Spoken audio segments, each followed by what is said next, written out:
आज होळी पौर्णिमा. होळी पौर्णिमा आज 2 मार्च 2026.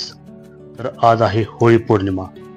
होळी महात्म्य कथा. होळी म्हणजे वाईट विचारांचे दहन. होळी ही देशभर रंगाचा सण म्हणून ओळखला जात असला तरी महाराष्ट्रात त्याचे महत्त्व वेगळे आहे.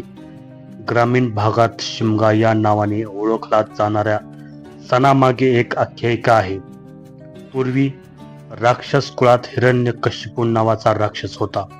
तो स्वतःला श्रेष्ठ समजत असे. देवताविषयी त्याला अतिशय तिरस्कार होता. त्याला प्रल्हाद नावाचा मुलगा होता. प्रल्हाद बालपणापासूनच विष्णूचा म्हणजेच भगवान नारायणाचा परमभक्त होता. प्रल्हाद दिवसरात्र विष्णूचे नावाचे नामस्मरण करत असे. नेमके हेच हिरण्यकशिपूला मान्य नव्हते. त्यामुळे त्यांनी प्रल्हादाला त्यापासून परावृत्त करण्याचा प्रयत्न केला, परंतु प्रत्येक वेळी तो अयशस्वी ठरला. अखेरीस कंटाळून हिरण्यकशिपूने आपल्याच मुलाचा वध करण्याचा निर्णय घेतला. या कामात त्याने आपल्या बहिणीची मदत घेतली. त्या बहिणीचे नाव होते होलिका. ती राक्षस प्रवृत्तीची आणि क्रूर होती. तिला अग्नीचे भय नव्हते. अग्नीपासून तिला कोणताच त्रास नव्हता. म्हणून हिरण्यकशिपूने लाकडाची चिता रचली, त्यावर होलिकेला बसवले आणि तिच्या मांडीवर भक्त प्रल्हादाला बसवले.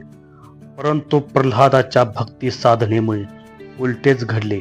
होलिका ही जळून खाक झाली आणि विष्णू भक्त असल्यामुळे प्रल्हादाला काहीही झाले नाही. त्याच्या भक्तीला प्रसन्न होऊन विष्णूने खांबातून नरसिंह रूपाने हिरण्यकशिपूचा वध केला. थोडक्यात काय तर होलिका वाईट प्रवृत्तीची असल्यामुळे तिचा अंतही जळूनच म्हणजे वाईट पद्धतीने झाला. त्यामुळे वाईट आचार विचारांना तिलांजली देणे आणि आपल्या मनातील वाईट विचारांना होळीप्रमाणे आगीत जळून राख करावी, हीच होळी साजरी करण्यामागचे उद्देश आहे. या दिवशी वाईट गोष्टींचा त्याग करून चांगल्या गोष्टींचा संकल्प करा, जेणेकरून आपले संपूर्ण वर्ष सुख समाधानाचे जाईल. होलिकेचा जळून अंत झाला तो दिवस होता फाल्गुन शुद्ध पौर्णिमा. तर दरवर्षी त्या दिवशीच होळी उत्सव मोठ्या उत्साहाने साजरा करतात. महाराष्ट्रात देखील होळी उत्सव आनंदाने साजरा होतात. आदल्या दिवसापासूनच होळी दहनासाठी लाकडे, झाडाच्या फांद्या जमवल्या जातात. काही ठिकाणी ही लाकडे चोरूनही आणली जातात. त्यावर रंगबिरंगी कपड्याचे तुकडे बांधले जातात. सर्वजण झाडाच्या त्या फांदीला कपड्याचा एक तुकडा बांधतो. ती फांदी कपड्यांच्या तुकड्यांनी पूर्णपणे झाकली जाते. नंतर तिला सार्वजनिक ठिकाणी गाडले जाते. त्याच्यावर गवत, वाळलेली लाकडे, गवऱ्या म्हणजे शेणी, केळी, इतर फळे रचले जातात.